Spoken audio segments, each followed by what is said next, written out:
amazing information to share with you guys tonight.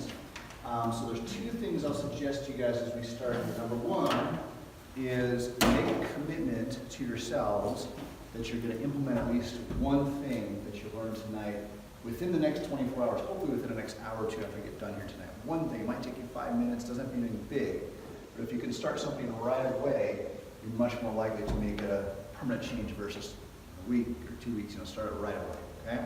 So make a commitment to that, number one.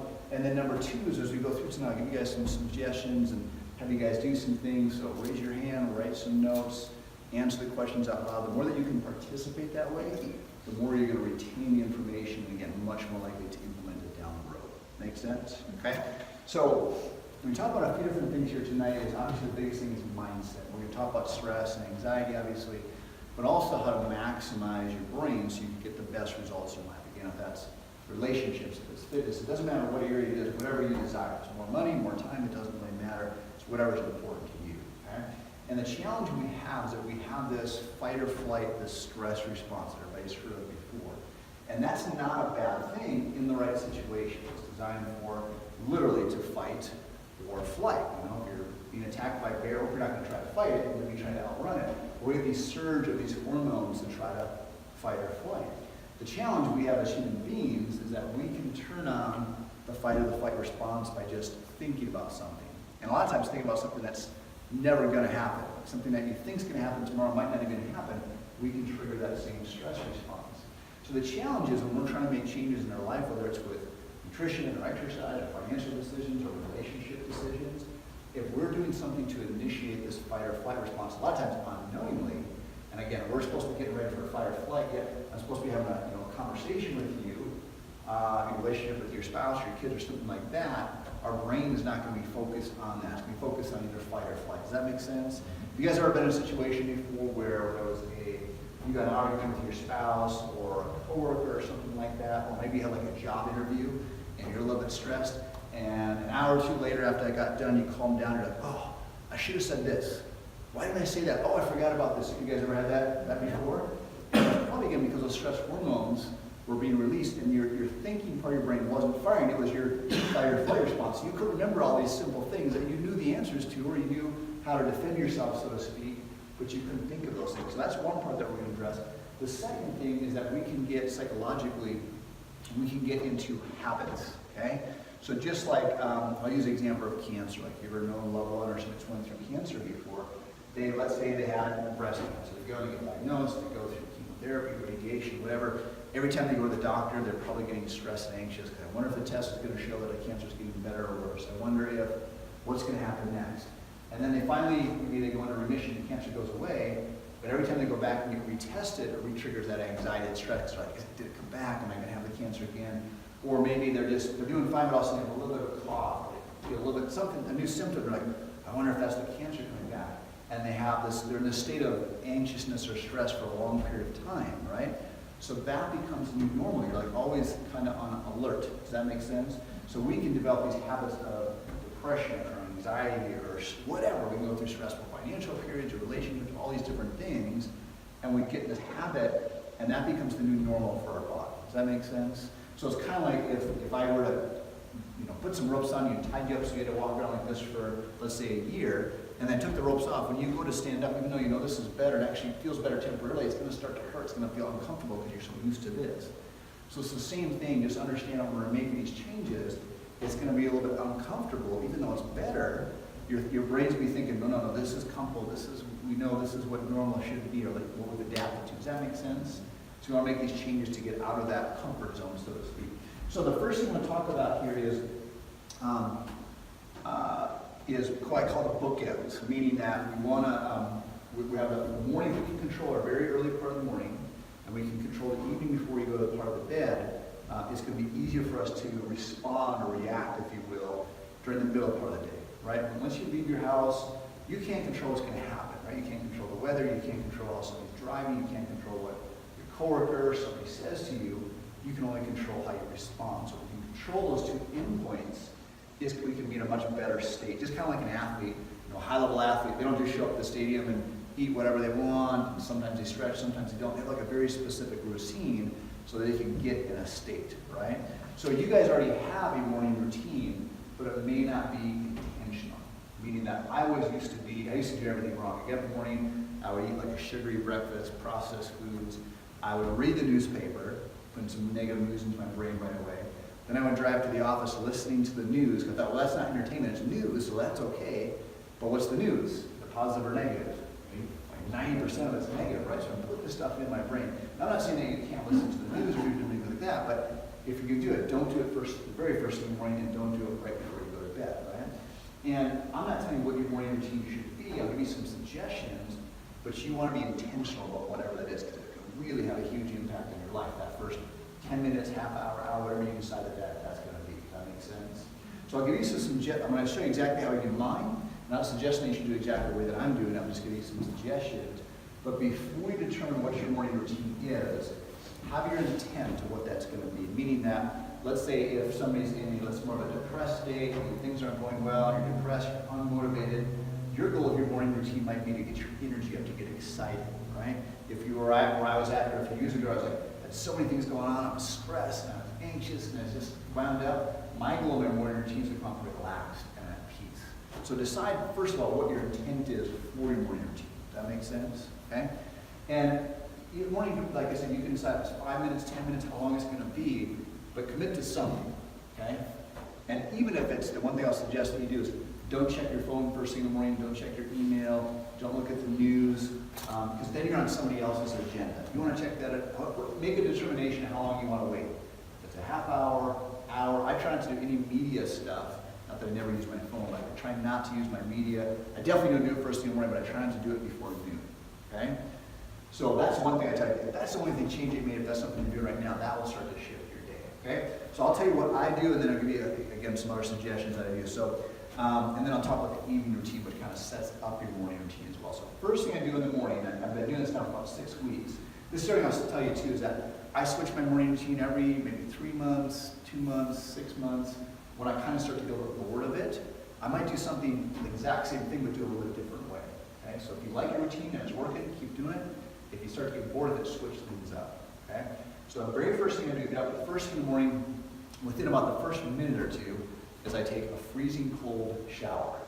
And I have a love-hate relationship with this because I actually kind of look forward to it, but then when I actually go to do it, I'm like, oh, this is going to hurt, this is not going to be fun, this is going to suck. Especially in the wintertime, we turn our thermostat down to about 65 degrees at night. It's a little bit cooler, you can sleep a little bit better. So you're getting out of a warm bed, you're already a little bit chilled, and then you're going to go jump in a cold shower. Now there's some physiological benefits as far as your health, stimulating your nervous system, decreasing inflammation, so there's some good health benefits. But I do it more for a mental aspect. And number one is, I know that if I can do that first thing when I get up and I do something I don't want to do, very hard, probably less than maybe 0.5% of the population is doing this first thing in the morning, that if I get that done, that's the one thing I get done all day, is like everything else from the rest of the day is going to seem easier, right? Challenges that come up is like, I thought this was going to be hard, but I know if I can get up in the morning and do a cold shower first thing, this is going to be easier. So it's a psychological thing for me as well. But the other thing is I used to do my morning routine, and I'm a morning person, but I would get up and I'd do my morning routine, I'd feel a little bit groggy, a little bit tired, a little bit slow. But of course, you take a cold shower, you can't help but be awake. You cannot be tired. And if you've ever done before, like if you ever went swimming, it's been really cold, or your hot water here went on, you took a cold shower. Everybody had that experience before. And then, after you get warmed back up, how do you feel? Better. You feel better, you feel good, you feel awake, you feel relaxed. And so I think, I hate doing it, but I feel so much better when I do it. And so I literally time myself, I do about 2 minutes. And when I first started doing it, I did do it first thing in the morning. I would start with literally 10 seconds. I moved up to 20 seconds. I build my way up. So you can start with 10 seconds, or if you want to start doing it in a different part of the day and then shift it to your morning. But that is one suggestion I do.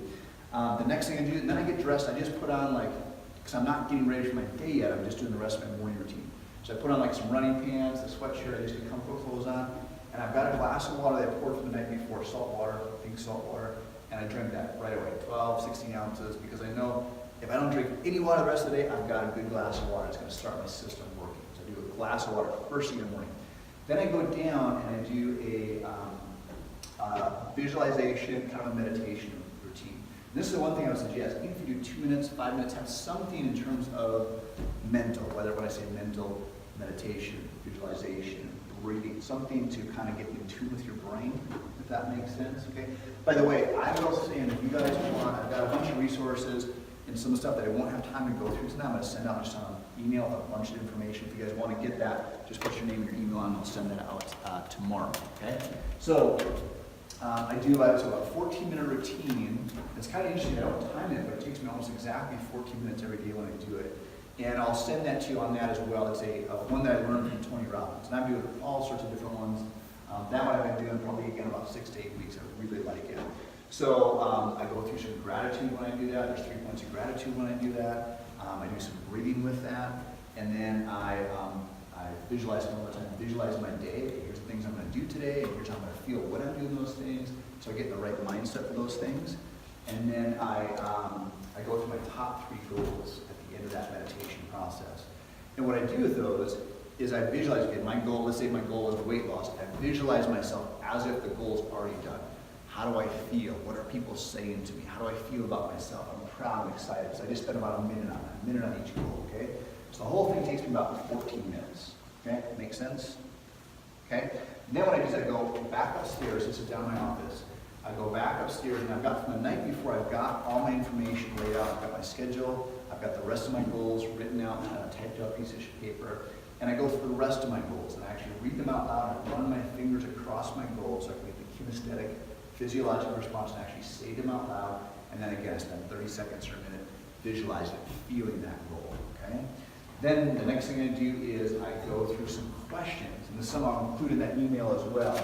And this is really, really powerful, okay? So think about this for a second right now. I want you don't have to answer out loud, just think about this. When you get home from your day or whatever, where do you put your keys at? As soon as I said it, you instantly started thinking of an answer, right? In your purse, okay. So the point is that when somebody asks you a question, or if you ask yourself a question, your brain has to look for an answer. If you ask a negative question, your brain's going to look for evidence of that, right? Why am I a bad person? None of us are perfect, right? We all make mistakes. So if I say, why am I a bad person? My brain's going to find an answer for that, right? So it's not being perfect, but if you can be intentional about the questions you ask yourself, you'll find a better answer. So again, I'll send this to you, but here's some suggestions. You can, anything that for you. It might be 1 question, 2, 3 questions, but this is a good way to start to focus things on first thing in the morning. So part of my meditation, I do gratitude, so I don't necessarily do this one out loud, but what are 3 things that I'm thankful for? And really just feel those things. Now, I'll tell you too, when I do those 3 things of gratitude in my morning meditation visualization, I write those out the night before, so I don't have to think about them in the morning. But there's always something really simple, like, did you guys know, for example, that 1/3 of the world's population sleeps on a dirt floor? They don't have a bed at all. 1/3 of the world's population. Now, some people culturally, they live out in the jungle or whatever, I'm sure that's what they want to do. But there's a lot of people who don't even have access to a bed. So that's one of the things I do pretty frequently. Is like, I have a bed. We kind of take that for granted, you know. So it's something very simple like that. But so that's one thing you can do. What am I committed to in my life right now? For example, the question: who loves me and who do I love? I think sometimes we take those things for granted. What makes me proud? Right? Again, we can lie. A lot of times belittle ourselves. Like for myself, I was thinking the other day, and this isn't to brag. I was like, I did a cold shower this morning. That's awesome. Just for me. I don't tell anybody else that. Just for me. Like, that's pretty awesome. We need to build ourselves up because we can get in the habit of tearing ourselves down. What's awesome in my life right now? What is the opportunity I have right now? Because right now you could say, oh, this is bad. This is all these different negative things we have going on. What's the opportunity? Even in that bad stuff, what's the opportunity there, right? So that's a good question. This guy mentioned, how am I feeling right now? And we'll talk about that in just a minute, just being aware of how you feel, starting to get in tune with that. So again, I'll send this to you, but again, you can come up with your own too. What kind of things do you want to focus on? You start to ask yourself those questions. Great to do in the morning, but you can do it anytime. So I go through those things, and then the last thing I do is I have my supplements out for the night before, and I take all my supplements right away, and then I actually go and take a full shower, get dressed, and head my way out the door. Okay? So one of the things I've done in the past, I used to read first thing in the morning, is what I love to read, and I still read, but I found that I kind of go to meditation, I'd be excited, and I'd read, even though it's good information, it would kind of take me down. I get a little more mellow, a little more relaxed. I want to still be excited walking out the door, so I moved that to a different part of the day.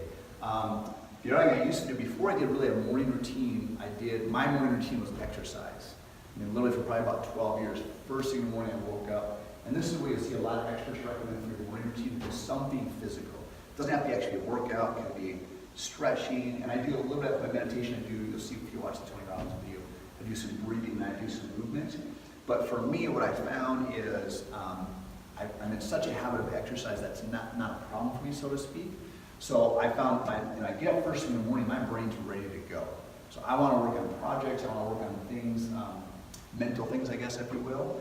And then I move my exercise back to the middle part of the day, because at that point I need a mental rest, and the workout really helps me with that. So that's what works for me, but that might be something you want to incorporate. You want to do 10 minutes of exercise or a half hour or whatever. So maybe you do 20 minutes of a morning routine and then you do a half hour exercise or whatever. Again, you figure out what works best for you. Okay?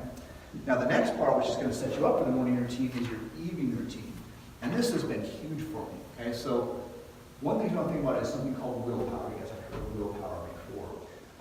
And we talk about some people having really high willpower, some people having low willpower. And that's true. I think some people inherently have a little bit higher willpower. But the main thing is that we have, it's kind of like a cell phone battery. You wake up in the morning, you have a full charge on your cell phone battery. The more you use it throughout the day, it gets worn down. Well, our willpower is kind of like that too. The more decisions we have to make, the more stress we have, if we're tired, kind of like that cell phone battery, that willpower gets worn down.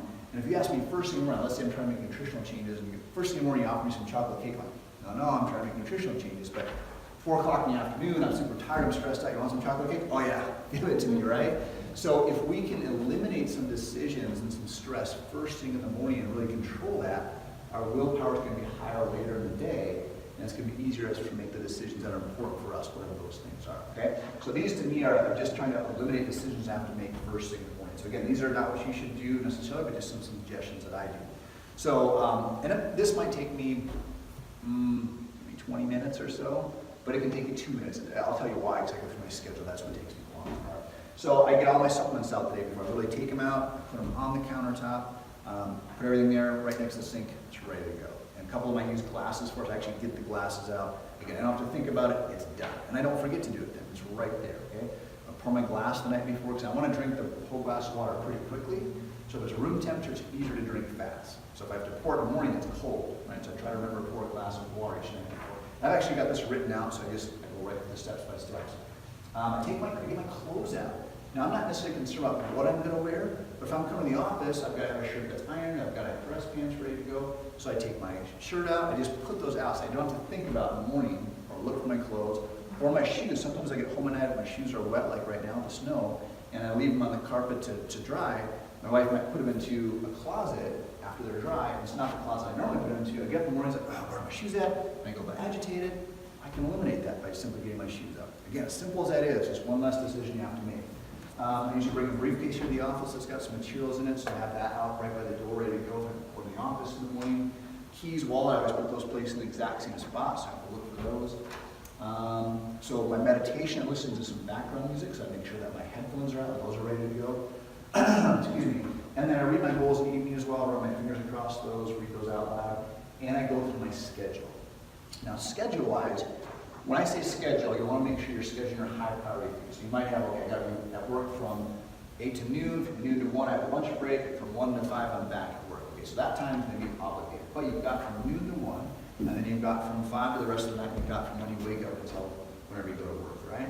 So those are the times you want to make sure you're scheduling your high priority things. It doesn't mean every minute have to be scheduled, but okay, if my goal is fitness or relationships or whatever those things are, make sure you're scheduling some time to work on those things. If it's 5 minutes, 10 minutes, 20 minutes. If not, those things are just not going to get done if you don't schedule those. Okay, so I'll schedule, and I go through, this is something that's really helpful, is I go through my schedule, and then I think about, so a high priority thing, okay, let's say I want to work on a relationship with my wife. When I'm spending time with her, how am I going to feel when I'm with her? How am I going to listen? How am I going to pay attention to her? And actually think about mentally, kind of visualize what's going to happen during that time.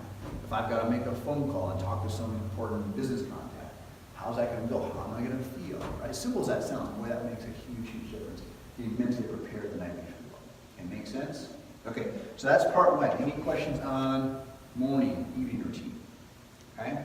So if that's something you want to do, write that down right now. That's your commitment you're going to do. You're going to take 5 minutes tonight and decide maybe one thing you're going to do that you're going to start to do for your morning routine. Okay, so again, remember, you want to take you have to do that, but make sure again you're deciding one action step that you're going to take tonight before you go. Okay?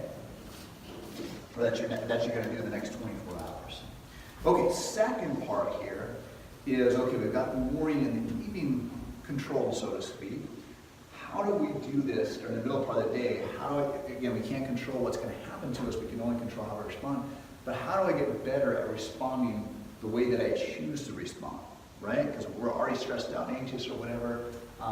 You guys ever, I'm sure as parents, you've never done this before. I've never done this. Where you totally lose your temper with your kids, even though it has nothing to do with your kids, it's because you're already stressed and angry, right? We've all done those things. But again, the more we can control that, so to speak, and respond the way that we want to respond intentionally, our life is going to go better, right? We're going to make better decisions, better relationships. Everything's going to improve, right? So what we want to do is what's called course correct. So if you guys have heard, like a plane takes off from California and it's flying to New York, like 90% of the time it's actually off course. And constantly corrects, so it gets off course a little bit, then it redirects. And then overshoots a little bit, then it redirects. So it's actually only on course like a very small percent of the time, but it constantly corrects and goes back, right? So you're going through the day, you might get pushed off course a little bit, something that, well, that's going to stress me out, no, I'm going to go back to center, I'm going to relax, and here's how I want to respond. Here's how I'm going to take action, okay? So that's where kind of the goal is here. So we're going to have mindfulness. So I'm going to have you guys do this. This is kind of a cool exercise here. I'm going to have you guys just close your eyes. This is going to take you just about a minute or so. Close your eyes, relax, just kind of clear out your brain for just a second. Just be relaxed. And I'm going to do three things here. So first thing I want you to think about, just put your attention on your right big toe. How does it feel in your shoes? Does it feel hot? Does it feel cold? Does it feel tight? What does it feel like? Just think about that for about 5 to 10 seconds.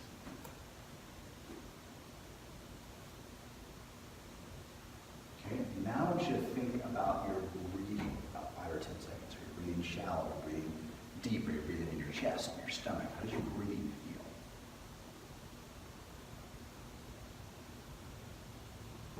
Okay, now the last thing I want you to do is listen very intently. I want you to listen to all the noises that you can hear around you right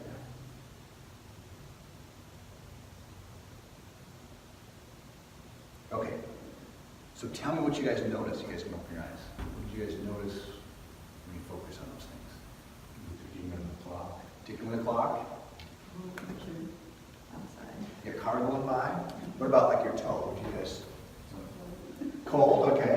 How about your breathing? Breathing deep. Right? So the point is that all those things were already going on before I told you to focus on those. But your brain's got so much stuff coming in, it's only going to choose to focus on, and you can program what you desire to focus it on. Okay? So I'll tell you, it's kind of a cool study, but it's an interesting study. They took a monkey and they mapped its hand. We'll come back to this with that exercise we're going to see here in just a minute. But they took a monkey and they mapped its hand neurologically. They found that, I think it says about a millimeter sized part of its brain controlled its hand, right? Every little sensation, movement, they could actually pinpoint exactly where that was in the brain. That makes sense so far? All the neurons and neurology. Then, instead of the whole hand, they just took the middle finger and they just mapped the exact same thing, just the neurons, just for that middle finger, okay? So they got this map in the brain, exactly where all those things are matching up. Then, they cut the middle finger off. I know it's kind of brutal, but they cut this monkey's middle finger off, and they waited about 2 or 3 months, and then they went back and did the exact same thing. They remapped the hand. Now what happened is that those neurons that were the place where the middle finger was got recruited by the rest of the hand. Okay? So what that means, you've heard that before, we only use 10% of our brain. The reality is that we use 100% of our brain, but we might delegate it to lower tasks. Does that make sense? So in other words, if I said, okay, the next week, what I want you guys to do is every place you guys go, 5 times a day, I want you guys to stop and just listen to all the sounds around you. And if you did that consistently for maybe a week, 2 weeks, a month, a year, that part of your brain, just like working a muscle, would actually become more aware, and your hearing would actually go up. You'd actually improve your hearing for those things. Does that make sense? So on the other, on the negative side, every night you go home and you watch 3 hours of TV that you don't have to think about, just negative, maybe not necessarily negative, just stuff into your brain that you don't have to think about, that part of your brain is going to actually expand. If you spend an hour a night working on Spanish, that part's going to expand. It's going to take over less important parts that you're using for. Does that make sense? So the cool thing is that we can decide just by what we want to decide to focus on, and that part of our brain will actually get stronger. Isn't that cool? Okay. So you're actually going to physically change the brain what you choose to focus on.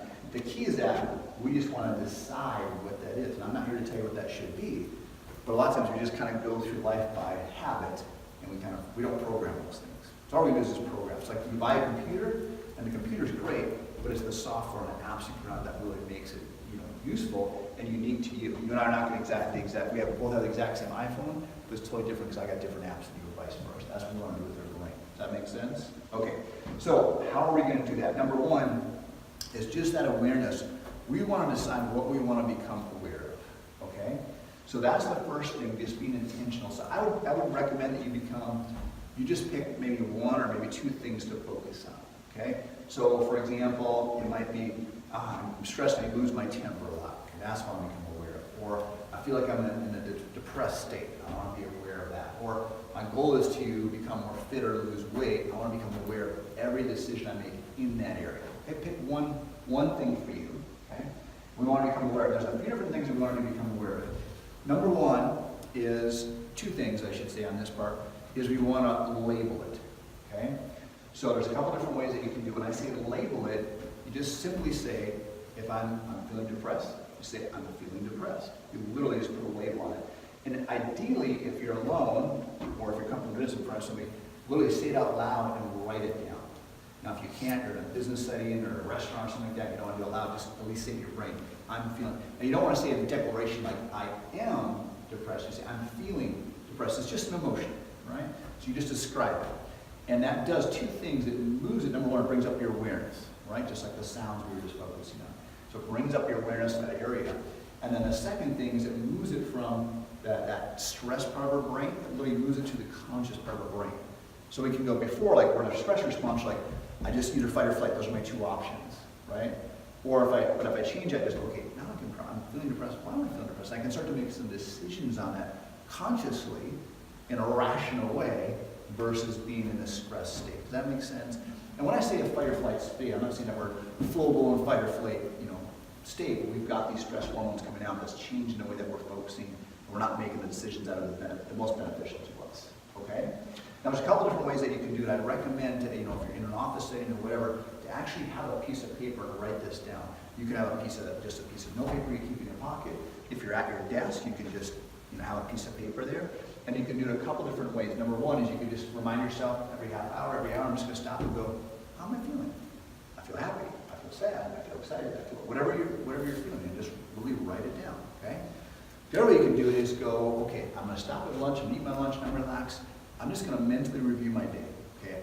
I got out of bed at 8 o'clock this morning. How did I feel when I woke up? Okay? I drove into the office. How did I feel walking into the office? And just pick a few key times and just either mentally review or just take a minute and write those out. Okay? Same thing at the end of the day, do it again. Right? So there's a few different ways that you can do it. So label it, you can review it, and then kind of journal. Okay? So that would be step one. I want to kind of give you a grading of a few different things you can do. You can kind of start wherever you're comfortable. Okay, that would be one. Now the second thing I'm going to do is similar to that, but I want to give you kind of an action step that you can use kind of in the moment, so to speak. And remember, this is going to be, it's a habit, right? So you're going to train yourself. So don't, they call it second dart syndrome. So you want to be careful of judging your emotions. Meaning, okay, I woke up this morning and I felt pretty good, but then I walked out and in the living room I looked outside and it was snowing and I got depressed. And so that's my emotion. And then I started thinking, that's so stupid to feel depressed over snow. What a ridiculous thought. And I started to judge those emotions. So just do your best not to judge them. Just go, okay, feeling depressed? That's okay. I'm feeling sad, I'm feeling sad, whatever it is. Don't put a judgment. It's really hard to do, but just be aware of it. Okay, that's just the emotion. That's okay. I'm going to change that. Right? Does that make sense? Okay. So awareness. So this is called A, and I'll when I send you that note, that'll be in there. So you don't have to write this down if you don't want to, but if you want to, you can. So AIA. This is the acronym. AIA. A is for awareness. I is intention. And then A is for action. Awareness, intention, action. Okay? So it's a little bit going to build up what we just talked about and then give you an action step to do with it. Okay? So let's use it if I am, my goal is to change my nutrition. Okay? So I'm eating a lot of sugary foods and making bad food choices. This is just an example of how you can use this. Okay? So you're in a state where you start to build stress and you're craving sugar. Okay? So the first thing is awareness. Okay? You're just going to stop. You're becoming aware of your emotions. Start to stop. You start to feel anxious and stressed. Okay, what am I feeling? Not only the emotion, I label the emotion. I'm feeling stressed. and you go, how am I feeling? My shoulders are tense, or I'm feeling tired or lethargic, what's my posture like? Whatever it is, just describe it. How you are physiologically, breathing, whatever you decide to kind of label, so to speak, right? Does that make sense? So that's the awareness part of it. And then we're going to do that is to reprogram again. Breathing is really powerful to move us out of that fear response, okay? So this kind of cool exercise. I'm going to have you guys do, I'll just tell you what I'm going to have you do. I'm going to have you just, again, close your eyes for about 5 or 7 seconds. I want you to just pay attention to how you feel. And then I'm going to have you do this breathing exercise. And then I'm going to have you close your eyes at the end again, and just, again, pay attention to the difference of what you feel. Okay, make sense? And with the breathing exercise, all you're going to do is you're going to do what's called a 1 to 2 ratio. You're going to breathe in at a count of, let's say if we do 2, we're going to go into 2, and we're going to go out at 4, and when we breathe out, we're going to breathe out like we're blowing through a straw. So in through your nose at a count of 2, out through like a straw at a count of 4. Does that make sense? What I'm explaining it? And I'll count out loud. I won't breathe, I'll just let you guys kind of do it. I'll give you kind of pacing, but kind of do it at your own pace. Make sense? Okay, so close your eyes, and just take about 5 seconds and just feel how you're feeling. Just be aware of it. You can label it if you want to. Okay, so let's have you breathe. So in through your nose, 1, 1,000, 2, 1,000, out through your mouth, 1, 2, 3, 4. In through your nose, out through your mouth, 2, 3, 4. In through your nose, out through your mouth, 2, 3, 4. In through your nose, 1, 2. Remember, out through a straw, 2, 3, 4. Last one, in through your nose, and out through your mouth, like you're blowing through a straw. Okay?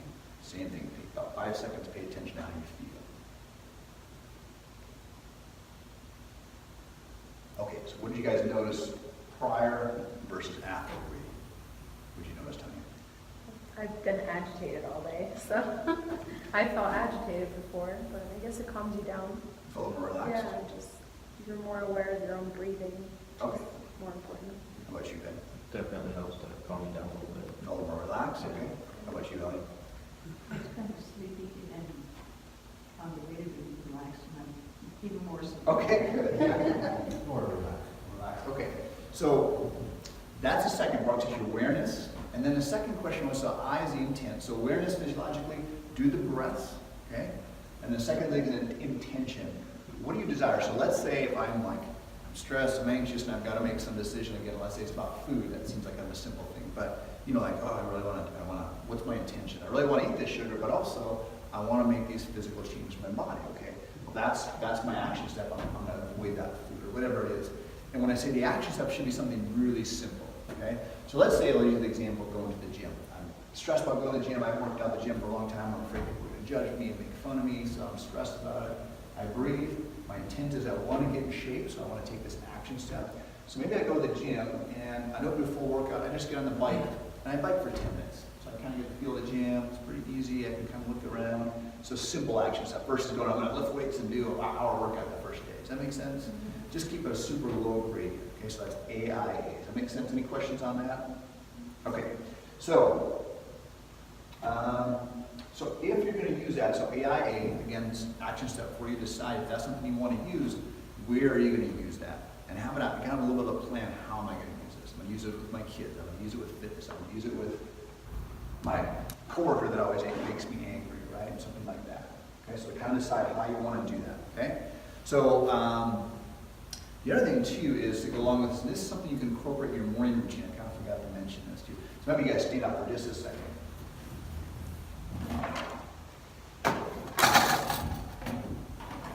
I want you guys to get a really nice tall posture.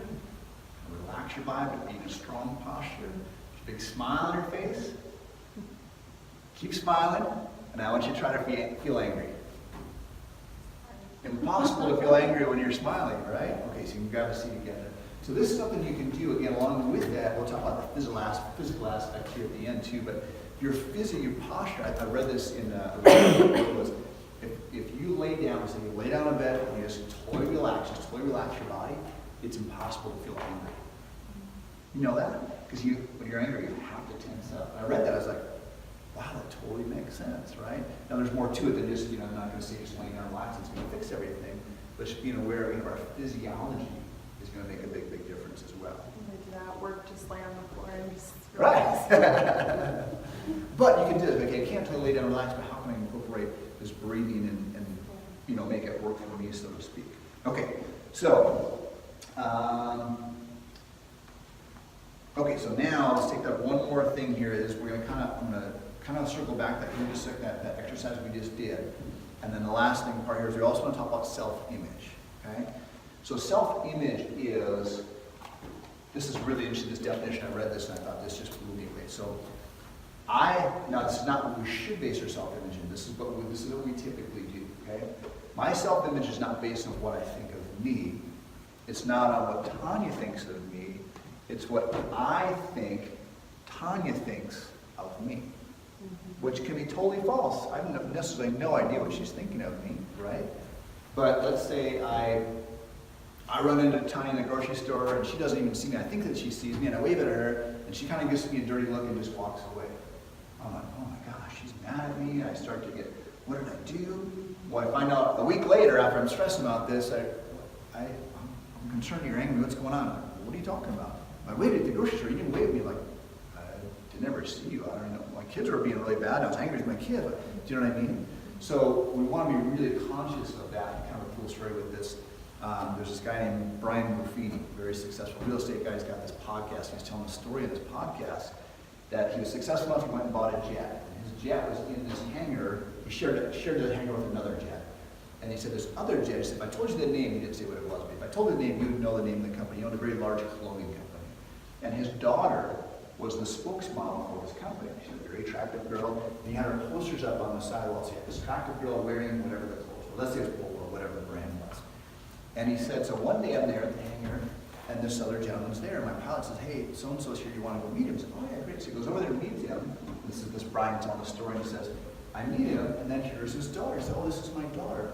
Well, this is the daughter. That's the spokesperson on the wall. He said, and yeah, she's a very attractive girl. But he said, she looked nothing like the girl on the wall. And I'm standing right there. And she said, yes, she's attractive. But she was nowhere as beautiful as the girl on the wall. He said, so you have all these women that are trying to match this picture they see in a magazine, and the model doesn't even look like the model, you know what I mean? So I thought that was a good example, because again, in our mind we think, oh, I wish I was like my coworker, because he's more successful, he's got more money, or so-and-so, right? We base our image on what we think, right? Does that make sense? So we want to be really conscious of that. And again, this awareness is going to go to that and go, why am I feeling almost depressed today? Why am I feeling depressed?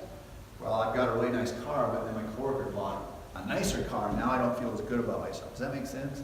And when we really think about that, like, that's crazy. But this is what we do in our brain, right? Some of that's just natural processing, but if you can be aware of that, go, okay, well, that's not right for me. If I really want to go buy a new car, I could. So I'm not going to feel depressed. I'm happy for so-and-so for buying a car. Does that make sense? It's just an example. We can do these things, right? Okay, so now we're going to go kind of one more level up here.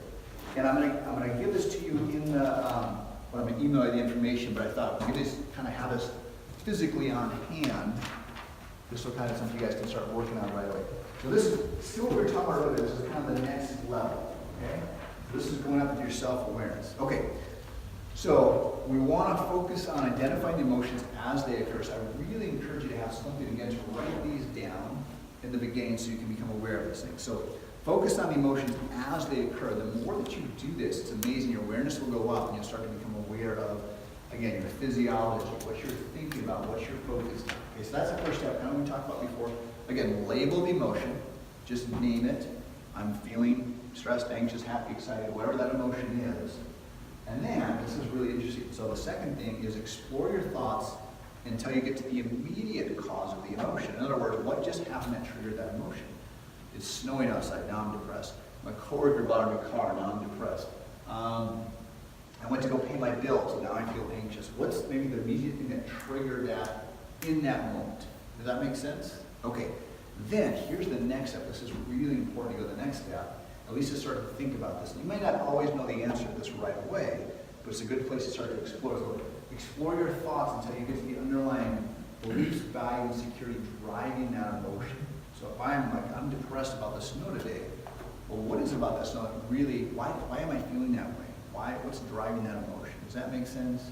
So for example, let's say that you and your spouse have a really good marriage, everything's going really well, but the one thing you guys cannot agree on is money. And every time you talk about money, she's a spender and you're a saver, vice versa. You guys get in a big fight and it just is a huge thing of contention. So you run this through the process and you start to realize, well, you know what, when I was 6 years old, my parents got divorced, and my dad told me it's because my mom was a spender. My mom told me my dad never wanted to have any fun, never wanted to spend any money. And so now you're thinking, you didn't think about this until you become aware and go, well, this is why I get so anxious about money, because I'm afraid of we're going to get a divorce, right? I mean, that's maybe making it too simplified. Does that make sense though? And you go, then you can sit down with your spouse and go, wow, I realize this is why I'm having this emotion. Now we can have an adult conversation, and you can be more relaxed when you're in that situation, right? Because we've all done that where you go to have a conversation about whatever, and you get stressed, and you don't even know why you're getting mad about it, and you can actually sit down and start to explore that. Go, oh, it's because of, and you'll be surprised if things come up that, I didn't even think about that with this, and it could have been something totally unrelated that's such a small part of your life, but it's something that happened that was highly emotional. Does that make sense? Okay? Like maybe it was that you were in 3rd grade, and you saw, it wasn't even you, but you saw a bully pick on somebody else, and that got registered in your brain, and now it's affecting decisions you're making, which sounds a little bit crazy, but it can still drive the things that we're doing, okay? So just, again, our whole key is just becoming aware of those things, so I can go, okay, now I can make better decisions based in this moment that are going to be most beneficial to me. Make sense? Okay. So is this starting to make sense how we start to tie these things together, how we can start to decrease depression, anxiety, stress, right? Because so often, I always say this too, and it's easier said than done, but it's not the stress, it's what? It's our response to the stress, right? Because something that would be totally stressful for you wouldn't bother me at all, and vice versa. Why are you stressing about that? You know what I mean? So it's becoming aware, and again, making this personal to you. Okay, make sense? Okay, last couple of things I'll just focus on as far as, any questions on that, by the way? The stuff that I've covered so far?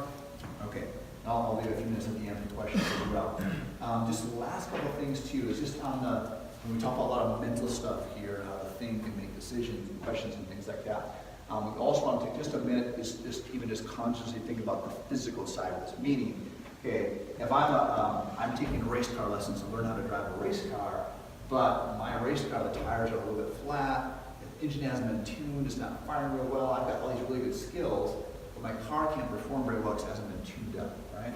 So the same thing with our brain, if we're eating a bunch of sugary processed foods, if we're eating bad fats, if we're taking medications that can alter the way that our brain works, it's going to make it a little more difficult to make these changes. So I'm not saying you have to be perfect, but just being aware of those things. How are the things that may be physically affecting my brain? If we're not physically moving, if we're not getting exercise in, that's going to affect our brain. Obviously, if your spine's not moving or not, that's one of the most important things. Obviously, that's going to affect the awareness. In fact, there's a really cool study, I think I got it here, talked about 80% of the baseline activity of the central nervous system is due to what's called mechanoreceptor input. So information traveling from your body up to your brain. And they said if we shut those signals off, so we didn't touch your brain at all, we just stopped the signals come out mostly from your spine, we just stopped the signals going up into your brain, you would literally go comatose. Isn't that crazy? So it shows you how important the way that our body's physically working is going to affect our brain, okay? So think about those things as well. And then there's a couple things in terms of supplement-wise, just got a couple things. Highly, highly recommend if you're not taking magnesium to take that. That just calms the nervous system. And for most of us, it is. We used to get it really easily from plants because of the nitrogen farming practices. It binds the nitrogen down to the soil, and we don't get it. So almost, I don't say everybody, but the vast majority of the population is low on magnesium. So make sure you're doing some way to get that in. I recommend a supplement, but some way that you can do that. And then another one I've had a ton of people have really good success on this. This is called adaptogens, an adaptogenic herb. And again, it's not going to take away your stress, but these herbs are going to help your body respond better to that stress and lessen that stress response. So I've had, I can't say 100%, but I think just about every person that started taking this just enjoyed it so much, they're just continue to take it. My wife and I take it, it's awesome stuff. So, and if you have more questions on that, I can specifically cater the supplement questions to what your needs are, but those are kind of two good, if you're not taking those kind of good baseline ones to start with there. So And then as far as an awareness too, I guess I want two things in your plate, but that's one of the things to be aware of is like, if, you're drinking a ton of coffee or whatever, sometimes it's not even bad food, but your body's reacting to it. So you're like, every time I eat peanuts, I feel like I'm kind of anxious or whatever. Well, it might be you've got, almost might be a little bit allergic reaction, right? Or caffeine, even though caffeine, there's some benefits to caffeine, but it's also a stimulant and it causes these stress hormones to be released. So again, you got to pick what's right for you, but just being aware of those things physically too. We're eating what we're doing physically as well, okay? So, I'll leave a little bit of time for questions here, but before we go on your, not for me, but for you, make sure you've got one thing written down or do it right now that you're going to do in the next 24 hours, hopefully tonight. One action step that you're going to take, even if it's 2 minutes, 5 minutes. You're going to start doing your morning routine tomorrow. You're going to get 5 minutes early, and you're going to spend. One thing you can do is if you're a person that's you're down, you want to be up. 5 minutes of dancing. Put some good music on. If you like to dance, there's no way just like smiling. You can't be in a good mood. You can't dance and not be in a good mood, right? Even if you don't like dancing, right? So just something, it can be something simple like that. 5 minutes, okay?